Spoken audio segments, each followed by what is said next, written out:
अस्सलामुअलैकुम वरहमतुल्लाहि वबरकातुह। मोहतरम नाज़रीन व सामीन, उम्मीद है कि आप खैरियत से होंगे। अल्लाह आप तमाम को आफ़ियत के साथ हमेशा खुश रखे। अब आप वीडियो पर आ ही गए हो तो वीडियो को छोड़कर मत जाना, बहुत काम की बात बतलाने जा रहा हूँ। और आज इंसानों की बातें नहीं करने वाला, जिन्नातों की बातें आपके सामने रखूँगा।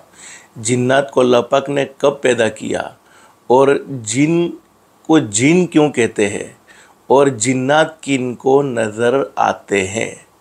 हम सब ये बात तो जानते ही हैं कि अल्लाह पाक ने जिन्नातों को भी पैदा फरमाया, और जिन्नात का तज़किरा कुरान करीम में मौजूद है और हज़रत नबी करीम सल्लल्लाहु अलैहि वसल्लम की मुबारक हदीसों में मौजूद है। और कुरान करीम में सूरह जिन के नाम से एक पूरी सूरत मौजूद है। हज़रत अब्दुल्ला इब्न अमर बिन आस रदी अल्लाह तआला फरमाते हैं कि अल्लाह रब्बुल आलमीन ने जिन्नातों को इंसान से 2000 बरस पहले पैदा फरमाया। इंसानों की पैदाइश से 2000 बरस पहले अल्लाह पाक ने जिन्नातों को पैदा फरमाया। इब्ने अब्बास रदी अल्लाह तआला ने फरमाया कि जिन्नात ज़मीन के बाशिंदे हैं और फ़रिश्ते आसमान के, यानी जिन्नात ज़मीन पर रहने वाले हैं और फ़रिश्ते आसमान पर रहने वाले हैं। इसमें कोई शक नहीं है कि जिन्नातों की तख्लीक इंसानों की तख्लीक से पहले हुई है, यानी जिन्नातों को अल्लाह पाक ने इंसानों से पहले पैदा फरमाया, इसमें कोई शक नहीं।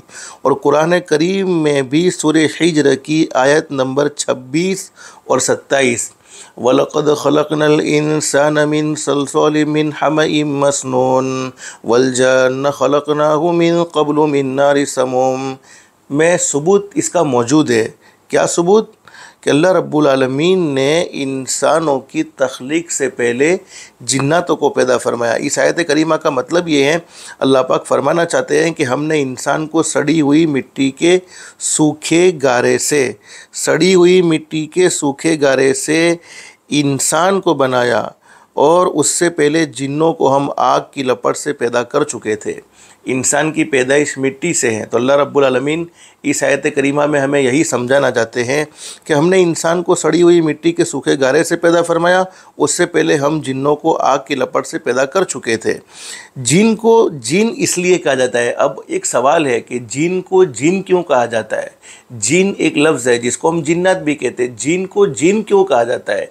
जिन को जिन इसलिए कहा जाता है, जिन्नातों को जिन इसलिए कहा जाता है कि जिन्नात हमें नज़र नहीं आते, हम जिन्नात को देख सकते नहीं है। और ये बात भी अल्लाह कुरान करीम में बयान फरमाते हैं, इन्नहु यराकुम हुवा व क़बीलुहु मिन हैसु ला तरौनहुम, जिसका मतलब ये है कि जिन्नात तो हमें देख सकते हैं, लेकिन हम जिन्नात को देख सकते नहीं हैं। जिन्नात हमारी नज़रों से गायब है, वो हमें नज़र नहीं आते, वो हमें देख सकते हैं।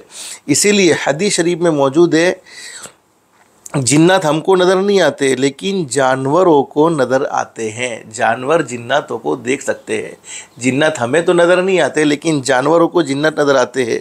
एक रिवायत में, यानी एक हदीस पाक में है, ये हदीस पाक मुस्नद अहमद और अबू दाऊद शरीफ में है। फरमाया, हज़रत जाबिर रज़ी अल्लाह अन्हु फरमाते हैं, हज़रत नबी करीम सल्लल्लाहु अलैहि वसल्लम ने इरशाद फरमाया, अगर तुम्हें रात में कुत्ते या गधे की आवाज़ सुनाई दे, यानी कुत्ता भौंकने लगे और गधा आवाज़ें करने लगे, हर एक ने गधे की आवाज़ भी सुनी होगी और कुत्ते की आवाज़ भी सुनी होगी। और हम मसनून दुआओं में पढ़ते भी हैं कि जब गधे और कुत्ते के भौंकने की आवाज़ को सुने तो ये दुआ पढ़े, आऊज़ु बिल्लाहि मिनश शैतानिर रजीम, आऊज़ु बिल्लाहि मिनश शैतानिर रजीम। तो हज़रत जाबिर रज़ी अल्लाह अन्हु फरमाते हैं कि अगर तुम्हें रात में कुत्ते या गधे की आवाज़ सुनाई दे तो अल्लाह के ज़रिए शैतान से पनाह मांगो, यानी पढ़ लो, औज़ु बिल्लाहि मिनश शैतानिर रजीम, अल्लाह मैं शैतान मरदूद से पनाह मांगता हूँ। अल्लाह की पनाह में, अल्लाह की हिफाजत में आ जाओ। इसलिए कि गधे और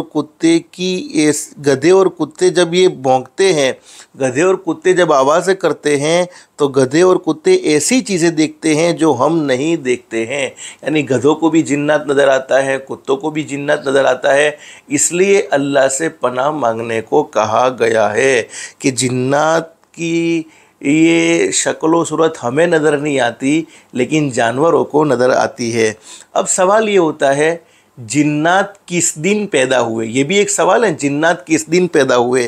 तो हज़रत अबुल आलिया रज़ी अल्लाह तआला अन्हु फरमाते हैं कि जिन्नात को अल्लाह रब्बुल आलमीन ने जुमेरात के दिन पैदा किया। जुमेरात को अल्लाह पाक ने जिन्नातों को पैदा किया, और हज़रत आदम अलैहिस्सलातु वस्सलाम को जुमा के दिन और फरिश्तों को बुध के दिन। अब आपको याद होगा, बुध के दिन अल्लाह पाक ने फरिश्तों को पैदा किया, जुमेरात को अल्लाह पाक ने जिन्नातों को पैदा किया, और जुमा के दिन अल्लाह पाक ने इंसान को यानी हज़रत आदम अलैहिस्सलातु वस्सलाम को पैदा किया। हज़रत अब्दुल्लाह इब्न उमर रज़ी अल्लाह तआला अन्हुमा इरशाद फरमाते हैं कि जिन्नात हज़रत आदम अलैहिस्सलातु वस्सलाम से 2000 साल पहले मौजूद हैं। और पहले हम डिस्कस कर चुके हैं, पहले इस बात का तज़किरा कर चुके हैं कि जिन्नातों को अल्लाह पाक ने इंसानों से 2000 बरस पहले पैदा फरमाया। तो आज की वीडियो में मुझे बतलाना ये था कि अल्लाह पाक ने जिन्नात को कब पैदा फरमाया, और जिन्नात को अल्लाह पाक ने आग से पैदा फरमाया। जिन्नात को जिन इसलिए कहते हैं कि वो हमारी आँखों के सामने नहीं आते हैं, वो हमारी आँखों से गायब है, वो हमें देख सकते हैं, हम इनको देख सकते नहीं हैं। और आइंदा इंशाअल्लाह अल्लाह ने ज़िंदगी रखी तो ये सिलसिला जारी रहेगा। नाज़रीन और सामीन, उम्मीद है कि आपको हमारी ये वीडियो पसंद आई होगी। अगर वीडियो पसंद आई है तो हमें कमेंट में ज़रूर बतलाना कि आपको कोई नई बात सीखने को मिली है। अल्लाह से दिल से दुआ कर लो, अल्लाह हम सब की दुनिया भी बेहतर से बेहतर बनाए, आखिरत भी बेहतर से बेहतर बनाए। अस्सलामु अलैकुम व रहमतुल्लाहि व बरकातुहू।